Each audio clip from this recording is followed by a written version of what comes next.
അല്ല, ഇന്നത്തെ ഔദ്യോഗിക പ്രതിനിധി ഇന്നത്തെ അഭിപ്രായം പറഞ്ഞു. ഇന്നലത്തെ ഔദ്യോഗിക പ്രതിനിധി ഇതല്ലായിരുന്നല്ലോ അഭിപ്രായം പറഞ്ഞത്. ഇന്നലത്തെ ഔദ്യോഗിക പ്രതിനിധി മുഖ്യമന്ത്രി പറഞ്ഞത് ഇതാണ് എന്നുള്ളത് വ്യാഖ്യാനിക്കാൻ വേണ്ടി മലപ്പുറം ജില്ലയുടെ കേസുകളുടെ എണ്ണി പറയുകയും മലപ്പുറം ജില്ലയിൽ ഉണ്ടായേക്കാവുന്ന കാര്യങ്ങളെയൊക്കെ പറയുകയും മലപ്പുറം ഇപ്പോൾ ശ്രീ ജെയ്സി തോമസ് ഇവിടെ ഉദ്ധരിച്ച കുറെ കണക്കുകൾ പറഞ്ഞതുകൊണ്ട് മുഖ്യമന്ത്രി പറഞ്ഞതിൽ എന്താണ് തെറ്റ് എന്ന് സ്ഥാപിക്കാനാണ് ഇന്നലത്തെ ഔദ്യോഗിക പ്രതിനിധി ശ്രമിച്ചുകൊണ്ടിരുന്നത് എല്ലാ ചാനലുകളിലും. ഇന്നത്തെ ഔദ്യോഗിക പ്രതിനിധി വന്നിട്ട് പറയുകയാണ് ഇന്നലെ പറഞ്ഞതുപോലെയൊന്നും അല്ല, മുഖ്യമന്ത്രി ഇങ്ങനെയൊന്നും പറഞ്ഞിട്ടില്ല എന്ന് പറഞ്ഞാൽ ഇപ്പോൾ നാളത്തെ ഔദ്യോഗിക പ്രതിനിധി എന്ത് പറയുമെന്ന് നമുക്കറിയില്ലല്ലോ ഷാനി. അതുകൊണ്ട് ഈ ഔദ്യോഗിക പ്രതിനിധികളുടെ ഇന്നത്തെ വാദത്തെ ഒന്ന് മുഖവിലക്കെടുക്കാൻ നമ്മളെ കൊണ്ട് ആർക്കും സാധിക്കില്ല എന്ന് തുടക്കത്തിലേ പറഞ്ഞു വെക്കാം. ഇനി രണ്ട്, ഇന്നലെ രാവിലെയാണല്ലോ ഹിന്ദു ദിനപത്രം പുറത്തിറങ്ങിയത്. ഇന്നലെ രാവിലെ ഹിന്ദു ദിനപത്രം പുറത്തിറങ്ങിയിട്ട് 24 മണിക്കൂർ കഴിഞ്ഞ് വീണ്ടും മണിക്കൂറുകൾ കഴിഞ്ഞാണ് മുഖ്യമന്ത്രിയുടെ ഓഫീസിൽ നിന്ന് ഇത് താൻ പറഞ്ഞതല്ല എന്ന് പറയാൻ സമയമെടുത്തു എന്ന് പറഞ്ഞാൽ എന്തിനു വേണ്ടിയിട്ടാണ് ആ സമയമെടുത്തത് എന്നുള്ളത് വളരെ വ്യക്തമല്ലേ. ആ സമയമെടുത്ത് ഇപ്പോൾ ഹിന്ദു ദിനപത്രത്തെ കൊണ്ട് തിരുത്തിക്കാൻ ശ്രമിച്ചിട്ടാണെങ്കിൽ പോലും ഇപ്പൊ അതിനിടയ്ക്ക് തന്നെ മുൻ മന്ത്രി Shri A K Balan, M B Rajesh, Shri Muhammad Riyas ഇവരൊക്കെ ഇതിനെന്താ കുഴപ്പം, RSS മേധാവിയെ കണ്ടതിൽ എന്താ കുഴപ്പം എന്ന് ചോദിച്ച പോലെ ഇതിനെന്താ കുഴപ്പം എന്നെല്ലാവരും വരിയായിട്ട് വന്ന് ചോദിക്കുകയുണ്ടായി. അതവിടെ നിൽക്കട്ടെ. ഇന്നിപ്പോ ഈ ഹിന്ദു ദിനപത്രത്തിന്റെ തിരുത്തെന്താണ്? അവിടെയല്ലേ ഇതിന്റെ പ്രധാനപ്പെട്ട പ്രശ്നം. ഹിന്ദു ദിനപത്രം തിരുത്താൻ വേണ്ടി വന്ന് പറഞ്ഞത് തങ്ങളോട് ഒരു ഇന്റർവ്യൂ വേണമെന്ന് പറഞ്ഞത് കൈസൻ എന്ന് പറയുന്ന ഒരു PR ഏജൻസിയാണ്. ഈ കൈസൻ എന്ന് പറയുന്ന PR ഏജൻസിയുടെ നിർദ്ദേശപ്രകാരമാണ് തങ്ങൾ ഈ ഇന്റർവ്യൂ എടുത്തത് എന്നാണ് പറയുന്നത്. എന്നിട്ട് ഈ ഇന്റർവ്യൂ കഴിഞ്ഞപ്പോൾ മുഖ്യമന്ത്രിയുടെ നിർദ്ദേശം, അല്ലെങ്കിൽ അവരുടെ ഈ PR ഏജൻസി ആണല്ലോ ഈ ഇന്റർവ്യൂ എടുക്കാൻ ഇവരെ നിർദ്ദേശിച്ചത്, അതുകൊണ്ട് അവർ തന്നെ ഡയറക്റ്റ് ചെയ്തുകൊണ്ട് 2-3 വാചകങ്ങൾ നിർബന്ധമായി സ്വർണ്ണക്കടത്തുമായി ബന്ധപ്പെട്ട് ചേർക്കണമെന്ന് പറഞ്ഞ് അഡീഷണൽ ആയി ആവശ്യപ്പെട്ടിരുന്നു. അത് തങ്ങൾ മുഖ്യമന്ത്രിയോട് ചോദിച്ചിട്ടില്ല എന്നാണ് ഹിന്ദു ദിനപത്രം ഇന്ന് റിപ്പോർട്ട് ചെയ്തിരിക്കുന്നത്. ഏത് ഹിന്ദു? ഇപ്പൊ ഒന്ന് ആലോചിച്ചേ ഷാനി, ഇതെങ്ങാൻ ഏതെങ്കിലും ഒരു മലയാളം ദിനപത്രത്തിനാണ് ഈ അവസ്ഥ വന്നേന്നുണ്ടെങ്കിൽ പൊന്നു ഷാനി, നിങ്ങളൊക്കെ ഇന്ന് മാപ്ര മാത്രമല്ല മറ്റു പലതും ആകുമായിരുന്നു എന്നുള്ളത് നമുക്കറിയാലോ. പക്ഷേ എന്തോ ജെയ്സി തോമസ് ഹിന്ദു ദിനപത്രത്തെ കുറിച്ച് ഒന്നും മൊഴിയുന്നില്ല. ഇംഗ്ലീഷ് ദേശാഭിമാനി എന്ന് വിലയിരുത്തപ്പെടുന്ന ഹിന്ദു ദിനപത്രത്തെ കുറിച്ച് ഒരു കേസ് കൊടുക്കാനോ ഹിന്ദു ദിനപത്രത്തിന്റെ പത്രാധിപരെ എടോ രാമേ അല്ലെങ്കിൽ എടോ ഗോപാലകൃഷ്ണൻ എന്ന് പണ്ട് വിളിച്ചില്ലേ എന്ന് പറഞ്ഞോലെ ഒന്ന് വിളിച്ച് ഭീഷണിപ്പെടുത്താൻ എന്തിയാ CPM-കാരന് പറ്റാത്തത്? ആ പറ്റാത്തതിന്റെ കാരണമാണ് സാർ മുഖ്യമന്ത്രി എടുത്ത 30 മണിക്കൂറിന്റെ കാരണമാണ് സാർ. ഇത് വളരെ കൃത്യമായി മുഖ്യമന്ത്രിയുടെ നിർദ്ദേശാനുസരണം PR ഏജൻസി പറഞ്ഞിരിക്കുന്നതാണ്. ഇനി അത് മാത്രമല്ല, ഇപ്പൊ ഈ PR ഏജൻസിയുടെ ചെയർമാൻ അല്ലെങ്കിൽ പ്രസിഡന്റ് ഒരു നിഖിൽ പവിത്രൻ ഇപ്പോൾ പറഞ്ഞിട്ടുണ്ടല്ലോ തങ്ങളുടെ പൊളിറ്റിക്കൽ വിങ് ആണ് ഈ ഇന്റർവ്യൂ എടുക്കാൻ വേണ്ടി പോയത് എന്ന് ഈ നിഖിൽ പവിത്രൻ ഇപ്പോൾ മറ്റൊരു മാധ്യമത്തിന് കൊടുത്ത ഇന്റർവ്യൂവിൽ പറഞ്ഞിട്ടുണ്ടല്ലോ എന്ന് പറഞ്ഞാൽ വളരെ വ്യക്തമാണ്. ഇത് ആദ്യമായിട്ടൊന്നും അല്ലല്ലോ. ഇതിനു മുമ്പ് മുഖ്യമന്ത്രി 2020 ഒരു പത്രസമ്മേളനത്തിൽ PR ഏജൻസിയുടെ കാര്യം ചോദിച്ചപ്പോൾ അദ്ദേഹം പറഞ്ഞ മറുപടിയൊക്കെ നമ്മൾ കേട്ടിട്ടുള്ളതല്ലേ. അതിനുശേഷമാണല്ലോ മുംബൈ ആസ്ഥാനമായ കോൺസെപ്റ്റ് എന്ന് പറയുന്ന ഒരു PR ഏജൻസി, ആ PR ഏജൻസിയുടെ പ്രത്യേകത എന്താണെന്നറിയോ? ആ PR ഏജൻസിയാണ് ഹാത്രാസിന് ശേഷം ഉത്തർപ്രദേശ് സർക്കാരിന് ഇമേജ് വർദ്ധിപ്പിക്കുന്നതിന് വേണ്ടി യോഗി ആദിത്യനാഥ് ടെൻഡർ കൊടുത്ത PR ഏജൻസി. ആ PR ഏജൻസിയുമായി സീഡിച്ച് ഒരു കരാർ ഉണ്ടാക്കാൻ വേണ്ടി ശ്രമിച്ചതിനെ കുറിച്ച് നമുക്കറിയാലോ. കോൺസെപ്റ്റ് എന്ന് പറയുന്ന ഒരു PR ഏജൻസി അന്ന് പത്രമാധ്യമങ്ങളിൽ മുഴുവൻ ആ ടെൻഡറിന്റെ രേഖകളടക്കം പുറത്തു വന്നതാണല്ലോ. ഇത് കുറെ കാലമായി ബഹുമാനപ്പെട്ട കേരളത്തിന്റെ മുഖ്യമന്ത്രി PR ഏജൻസിയിലൂടെയാണ് ജീവിച്ചുകൊണ്ടിരിക്കുന്നത്. അദ്ദേഹം PR ഏജൻസിയിലൂടെയാണ് വർത്തമാനം പറഞ്ഞുകൊണ്ടിരിക്കുന്നത്. അല്ലെങ്കിൽ കേരളത്തിലെ മുഖ്യമന്ത്രിക്ക് എന്തിനാണെന്ന് ഒരു PR ഏജൻസിയുടെ സഹായം എന്താ? ദ ഹിന്ദു ദിനപത്രത്തിൽ ഒരു ലേഖനം കൊടുക്കാൻ വേണ്ടി എത്രയോ അറിയപ്പെടുന്ന കമ്മ്യൂണിസ്റ്റുകാരായ സഹയാത്രികർ പത്രമാണിത് ഹിന്ദു ദിനപത്രം. N റാമിനെ പോലെയുള്ള പഴയ CPM-ന്റെ നേതൃനിരയിലുള്ളവർക്ക് ഉപദേശങ്ങൾ കൊടുക്കുന്ന അല്ലെങ്കിൽ ഡിസ്കഷൻ നടത്തുന്ന ജനറൽ സെക്രട്ടറിമാർ വരെ ഡെയിലി പൊളിറ്റിക്കൽ ആക്ടിവിറ്റീസ് ഡിസ്കസ് ചെയ്യുന്ന ആളുകളുള്ള ആ ഹിന്ദു ദിനപത്രത്തിന് ഒരു ഇന്റർവ്യൂ കൊടുക്കാൻ ഡൽഹി ആസ്ഥാനമായ ഒരു മൾട്ടിനാഷണൽ PR ഏജൻസി എന്തിനാണ് കേരളത്തിന്റെ മുഖ്യമന്ത്രിക്ക് ഉള്ളത് എന്ന് പറയുമ്പോൾ ഇത് വളരെ വ്യക്തമാണ്. മുഖ്യമന്ത്രി വളരെ കൃത്യമായി ഇന്നും ഈ പറഞ്ഞ കാര്യങ്ങൾ നിഷേധിച്ചിട്ടില്ലല്ലോ ഷാനി. എന്താണ് നിഷേധിക്കാത്ത? വളരെ കൃത്യമല്ലേ. മലപ്പുറം ജില്ലയെ വേർതിരിച്ച് നിർത്തിക്കൊണ്ട് എങ്ങനെയാ വേർതിരിക്കാൻ ശ്രമിക്കുന്നത്? മലപ്പുറം ജില്ലയിൽ ഈ എയർപോർട്ട് സ്ഥിതി ചെയ്യുന്ന പ്രദേശത്തിന്റെ ഒരു രൂപരേഖ എടുത്തുകൊണ്ട് മലപ്പുറം ജില്ലയിലാണ് കൂടുതൽ കേസുകൾ ഉണ്ടാകുന്നത് എന്ന് പറഞ്ഞുകൊണ്ട് മലപ്പുറം ജില്ലയെ മാറ്റി നിർത്തിക്കൊണ്ട് ചാപ്പ കുത്താൻ ശ്രമിക്കുകയല്ലേ? ഇത് RSSനേക്കാൾ കഷ്ടമുള്ള വർഗീയതയല്ലേ കേരളത്തിൽ ഇപ്പോൾ ശ്രീ പിണറായി വിജയൻ അടക്കമുള്ള ആളുകൾ ഇവിടെ ചെയ്തുകൊണ്ടിരിക്കുന്നത്? ഇവിടെ ചാപ്പ കുത്തലാണ് ശ്രമിച്ചുകൊണ്ടിരിക്കുന്നത്. ഈ ചാപ്പ കുത്താൻ കുറെ കാലമായി ശ്രമിച്ചുകൊണ്ടിരിക്കുകയാണ്. ഇപ്പൊ സ്വർണ്ണക്കള്ളക്കടത്ത് ഏതെങ്കിലും പ്രത്യേക മതവിഭാഗത്തിന് അല്ലെങ്കിൽ ഒരു എക്സ്ട്രീമിസ്റ്റ് മതവിഭാഗങ്ങൾ ഏതെങ്കിലും പ്രത്യേക മതവിഭാഗത്തിൽ പെട്ടവർക്കുള്ളതാണോ? ഇപ്പൊ ആരൊക്കെയാണ് ഈ കഴിഞ്ഞ കാലഘട്ടത്തിൽ സ്വർണ്ണക്കള്ളക്കടത്തുമായി ബന്ധപ്പെട്ട ആരോപണ വിധേയരായ? ഇപ്പൊ മുഖ്യമന്ത്രി ഓഫീസുമായി ബന്ധപ്പെട്ട് സ്വർണ്ണക്കള്ളക്കടത്തിൽ ആരോപണ വിധേയനായ ശിവശങ്കരൻ, അദ്ദേഹം മലപ്പുറം ജില്ലക്കാരനായിരുന്നോ? ഇപ്പൊ ആരോപണ വിധേയനായ ശ്രീ P. ശശി, അദ്ദേഹം മലപ്പുറം ജില്ലക്കാരനായിരുന്നോ? ആരോപണ വിധേയനായ ADGP അജിത് കുമാർ, അദ്ദേഹം മലപ്പുറം ജില്ലക്കാരനായിരുന്നോ? അതും മാത്രമല്ല, ഈ സ്വർണം പൊട്ടിക്കൽ സംഘം ഏറ്റവും കൂടുതലുള്ളത് കണ്ണൂർ ജില്ലയിലാണ് എന്നാണ് പറയുന്നത്. ആരൊക്കെയാണ്? TP ചന്ദ്രശേഖരൻ വധക്കേസിൽ ഉള്ളിൽ കിടക്കുന്നവർക്ക് സ്വർണം പൊട്ടിക്കൽ സംഘമാണെന്ന് പറയുന്നത് ഈ സർക്കാരിന്റെ പോലീസ് റിപ്പോർട്ട് തന്നെയാണ്. അർജുൻ ആയങ്കിയും ആകാശ് തില്ലങ്കേരിയൊക്കെ ആരായിരുന്നു എന്നുള്ളത് ഈ നാട്ടിലെ കൊച്ചു കുഞ്ഞുങ്ങൾക്ക് വരെ അറിയാം. ഇനി ഞാൻ ആ കഥയൊന്നും പറയണ്ടല്ലോ. സ്വർണം പൊട്ടിക്കൽ സംഘം, ഈ പൊട്ടിക്കൽ സംഘാംഗങ്ങൾ ആരൊക്കെയാണ്? അവർ മലപ്പുറം ജില്ലക്കാരായിരുന്നു. അതും മാത്രമല്ല, ഇപ്പൊ ഈ പറയുന്ന സ്വർണ്ണക്കള്ളക്കടത്തുകാർ അല്ലെങ്കിൽ ആരോപണ വിധേയർ അത് പ്രത്യേക മതവിഭാഗത്തിലുള്ളവരോ ഒരു പ്രത്യേക ജില്ലയിലുള്ളവരോ ഒന്നുമല്ല. അത് കേരളത്തിൽ പല ഭാഗത്തായിട്ട് ഈ ക്രിമിനൽ ആക്ടിവിറ്റി നടക്കുന്നുണ്ട് എന്നുള്ളത് നമുക്ക് മുഴുവൻ അറിയാവുന്ന കാര്യമാണ്. പക്ഷേ അതിനെ മലപ്പുറത്തേട്ട് വേർതിരിച്ചുകൊണ്ട് ഒരു ചാപ്പ കുത്തിക്കൊണ്ട് ആ ചാപ്പയിലൂടെ ഒരു വർഗീയത ഇവിടെ ചിത്രീകരിക്കാൻ വേണ്ടി RSSനെ പോലെ തന്നെ ശ്രമിക്കുക ാണ് ബഹുമാനപ്പെട്ട മുഖ്യമന്ത്രി. അതിപ്പോ കുറെ കാലമായി ഈ RSS മേധാവികളുമായിട്ടുള്ള സഹവാസത്തിലും നാഗ്പൂർ കാര്യാലയത്തിൽ നിന്ന് കിട്ടുന്ന നിർദ്ദേശാനുസരണമൊക്കെ ഉള്ളതുകൊണ്ട് ബഹുമാനപ്പെട്ട മുഖ്യമന്ത്രിക്ക് ഈ പച്ച വർഗീയത പറയാൻ ഒരു ഉളുപ്പും നാണവുമില്ല എന്നുള്ളത് വളരെ വ്യക്തമാണ്. അതുകൊണ്ടാണ് 30 മണിക്കൂർ സമയമെടുത്തു. ഇല്ലെങ്കിൽ ഇത്ര ഗുരുതരമായ ഒരു പരാമർശം, ഒരു തെറ്റാണെങ്കിൽ എന്തിനാണ് 30 മണിക്കൂർ ഇവിടെ സമയം ചെലവഴിക്കുന്നത്?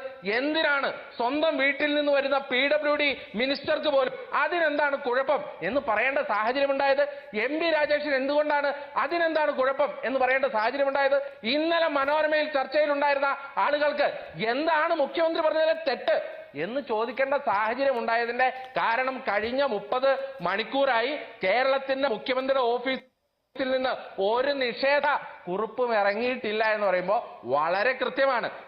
വിവാദമായില്ലെങ്കിൽ ആ വഴിക്ക് അങ്ങ് പൊക്കോട്ടെ, വിവാദമായാൽ ഇത് നൈസിനിങ് ഊരാം എന്നുള്ള കുടിലതന്ത്രത്തിൽ കാഞ്ഞ ബുദ്ധിയിൽ കേരളത്തിലെ മുഖ്യമന്ത്രിക്ക് ആ PR ഏജൻസി നിർദ്ദേശിച്ച ബുദ്ധിയാണ് മുഖ്യമന്ത്രി ഇതിനകത്ത് നടപ്പിലാക്കാൻ ശ്രമിച്ചത്. അതുകൊണ്ട് ഇന്നത്തെ CPMന്റെ പ്രതിനിധിയുടെ വാദം തന്നെ നാളെ വേണമെന്ന് ഒരു നിർബന്ധവുമില്ല.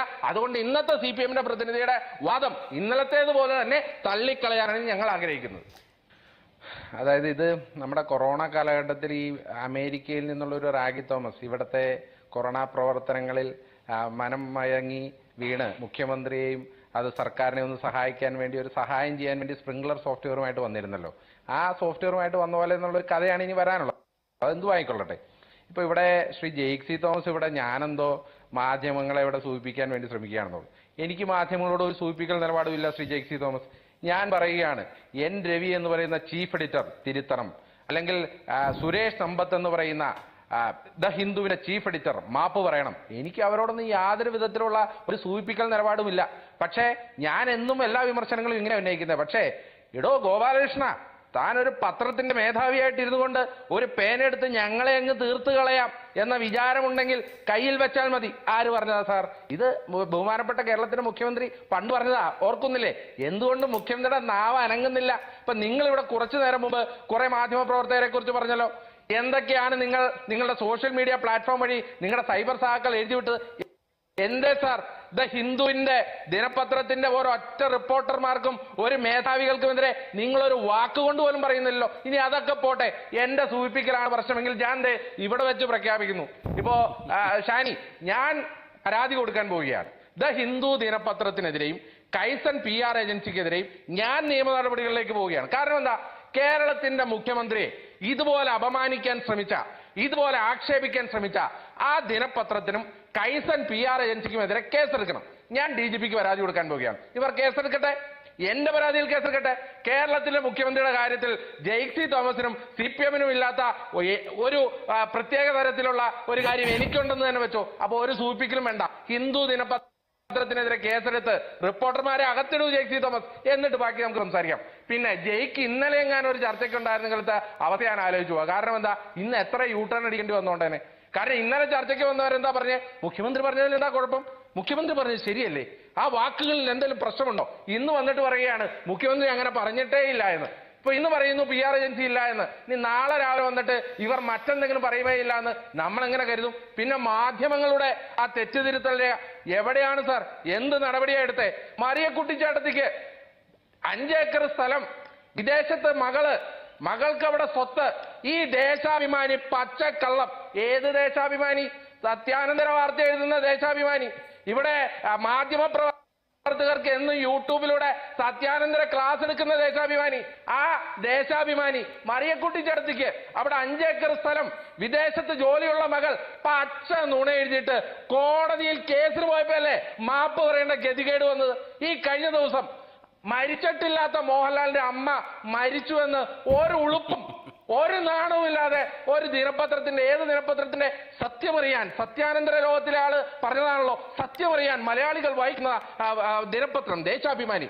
ആ ദേശാഭിമാനിയിൽ മോഹൻലാലിന്റെ അമ്മ മരിച്ചുവെന്ന് ഒരു വലിയ കഥ എഴുതി വിട്ടിട്ട് ഇതുപോലെ നാണവും ഉളുപ്പുമില്ലാതെ ഒരു റിപ്പോർട്ടർക്ക് എഴുതാൻ പറ്റുമെന്നുണ്ടെങ്കിൽ, എന്നിട്ട് നിങ്ങൾ ഇവിടെ മാധ്യമ പ്രവർത്തനത്തിനെ കുറിച്ച് ക്ലാസ് എടുക്കാൻ വന്നാൽ അതൊന്നും അംഗീകരിച്ചു തരാൻ പറ്റില്ല സാർ. പിന്നെ ഞാൻ ആദ്യം ചോദിച്ച ചോദ്യം വീണ്ടും പറയുകയാണ്. മുഖ്യമന്ത്രി യോഗി ആദിത്യനാഥിന്റെ PR ഏജൻസിയെ കേരളത്തിലെ PR-ന് വേണ്ടി ഉപയോഗിച്ചിട്ടുണ്ട്. ദ കോൺസെപ്റ്റ് എന്ന PR ഏജൻസിക്കാണ് ടെൻഡർ കൊടുത്തത്. ബോംബെ ആസ്ഥാനമായ PR ഏജൻസിക്കാണ് കൊടുത്തത്. സീഡിറ്റാണ് ടെൻഡർ കൊടുത്തത്. ടെൻഡർ രേഖകളടക്കം മാധ്യമങ്ങൾ പുറത്തു കൊണ്ടുവന്നതാണ്. ഇപ്പോൾ അതിനുശേഷം PR ഏജൻസിയുടെ കഥ വന്നിരിക്കുകയാണ്. 30 മണിക്കൂർ. ഇപ്പൊ മുഖ്യമന്ത്രി ഇത്രയും പാടൊന്നുമില്ലായിരുന്നല്ലോ ശ്രീ ജെയ്സി തോമസ്. ഇന്ന് രാവിലെ നിങ്ങൾ CPM നേതാക്കന്മാർക്ക് ഈ നാട്ടുകാരുടെ മുമ്പിൽ ഇങ്ങനെ നാണം കെട്ട് പറയേണ്ടി വരില്ലായിരുന്നല്ലോ. മുഖ്യമന്ത്രി പറഞ്ഞതിൽ എന്താ കുഴപ്പം എന്ന് നാണം കെട്ട് പറയേണ്ടി വരില്ലായിരുന്നല്ലോ. ഈ മുഖ്യമന്ത്രിക്ക് ഇന്നലെ ഒരു നിഷേധക്കുറിപ്പ് ഇറക്കാൻ പാടില്ലായിരുന്നു. ദ ഹിന്ദു ദിനപത്രത്തിലെ ലേഖനം ഞാൻ അറിഞ്ഞുകൊണ്ട് വന്നതല്ല, ഞാൻ പറഞ്ഞിട്ടില്ല എന്ന് പറഞ്ഞെങ്കിൽ ചുരുങ്ങിയ ലെവലിൽ CPM-കാർക്കെങ്കിലും മുഖം രക്ഷിക്കാൻ പാടില്ലായിരുന്നോ? CPM-കാർക്ക് ഇന്ന് രാവിലെ പത്രസമ്മേളനം നടത്തിയ ആ 3 മന്ത്രിമാർക്ക് സ്വന്തം വീട്ടിൽ നിന്ന് ഇറങ്ങി വരുന്ന മരുവൻ മന്ത്രിക്കെങ്കിലും മുഖം രക്ഷിക്കാൻ പാടില്ലായിരുന്നോ? എന്നിട്ട് 30 മണിക്കൂർ വളരെ പർപ്പസ്ഫുള്ളായി ഒരു നിഷേധക്കുറിപ്പ് പോലും ഇറക്കാത്ത മുഖ്യമന്ത്രി, എന്നിട്ട് ഇപ്പൊ ഇന്ന് വന്ന് പറയുകയാണ്. അത് വളരെ വർഷങ്ങളുടെ പാരമ്പര്യമുള്ള പത്രമാണ്, അവർ തെറ്റുതിരുത്തി. എന്താ തെറ്റുതിരുത്തിയേ? അപ്പൊ അങ്ങനെയാണെങ്കിൽ തെറ്റുതിരുത്തിയത് സത്യമാണെന്നുണ്ടെങ്കിൽ മുഖ്യമന്ത്രി PR ഏജൻസിക്ക് എത്ര രൂപ കൊടുത്തു? ആരുടെ PR ഏജൻസിയാണ്? ആരുടെ ഇമേജ് വർദ്ധിപ്പിക്കലാണ്? ഇവിടെ PWD റോഡ് ഇവിടെ പണിയുമ്പോൾ തന്നെ മുഖം മിനുക്കിയ കുറെ ആളുകളുടെ ഫോട്ടോകളും ഫ്ലെക്സുകളും സോഷ്യൽ മീഡിയയിൽ കറങ്ങുന്നുണ്ടല്ലോ. കേരളത്തിൽ 21 മന്ത്രിമാർക്കും ഇല്ലാത്ത ചില പ്രിവിലേജുകൾ ചില മന്ത്രിമാർക്ക് കിട്ടുന്നുണ്ടല്ലോ. ചില PR ഏജൻസികളുടെ വർക്ക് പോലെ അത് നമ്മൾ കാണുന്നുണ്ടല്ലോ. അപ്പൊ Shri Jaicy Thomas, PR agency ആർക്കാണ് കൊടുത്തത്? മുഖ്യമന്ത്രിക്കാണോ? കുടുംബത്തിലെ മറ്റു മന്ത്രിമാർക്കാണോ? ആരുടെ PR ഏജൻസിയാണ് ഈ വർക്ക് ചെയ്തുകൊണ്ടിരിക്കുന്നത് എന്ന് നിങ്ങൾ ഉത്തരം പറയണം. ഇല്ലെങ്കിൽ ഹിന്ദു ദിനപത്രത്തിനെതിരെ കേസെടുക്കണം, ഇല്ലെങ്കിൽ അവർക്കെതിരെ മാനനഷ്ടത്തിന് കേസ് കൊടുക്കണം. ഇതൊന്നും ചെയ്യാതെ ഇവിടെ വന്നിട്ട് ചുമ്മാ നിഷേധക്കുറിപ്പ് ഇന്നലെ പറഞ്ഞത് ഇന്ന് പറയില്ല, ഇന്ന് പറഞ്ഞത് നാളെ പറയില്ല, ഇങ്ങനെ കോൺട്രാഡിക്ടറി ആയിട്ടുള്ള സ്റ്റേറ്റ്മെന്റുകൾ നടത്തി കുറച്ച് മാധ്യമ പ്രവർത്തകരെ ചീത്ത പറയുക, ഒരു വശത്തേക്ക് പ്രതിപക്ഷക്കാരെ ചീത്ത പറയുക, സ്വന്തം തെറ്റുകൾ മറച്ചു വെക്കുക എന്നുള്ളത് CPM-ന്റെ സ്ഥിരം പരിപാടിയായി മാറിയിരിക്കുകയാണ്. ഒരു സംശയവും വേണ്ട, മുഖ്യമന്ത്രി വളരെ പർപ്പസ്ഫുള്ളായി പറഞ്ഞതാണ്. വിവാദമായില്ലെങ്കിൽ ഇത് ആ വഴിക്ക് പോയി ക്യാമ്പയിൻ ആകട്ടെ എന്ന് വിചാരിച്ചു. പക്ഷെ കേരളത്തിൽ കൃത്യമായി ഇത് വലിയ വിവാദമായി. 30 മണിക്കൂറിന് ശേഷം മുഖ്യമന്ത്രിക്ക് സ്വയം തല അതിൽ നിന്ന് ഊരേണ്ടി വന്നു. ആ ഊരേണ്ടി വന്നപ്പോ PR ഏജൻസിയുടെയും ഹിന്ദു ദിനപത്രത്തിന്റെയും തലയിലേക്ക് വെച്ചു. ഇതാണ് സത്യം, ഇതാണ് പരമാർത്ഥം.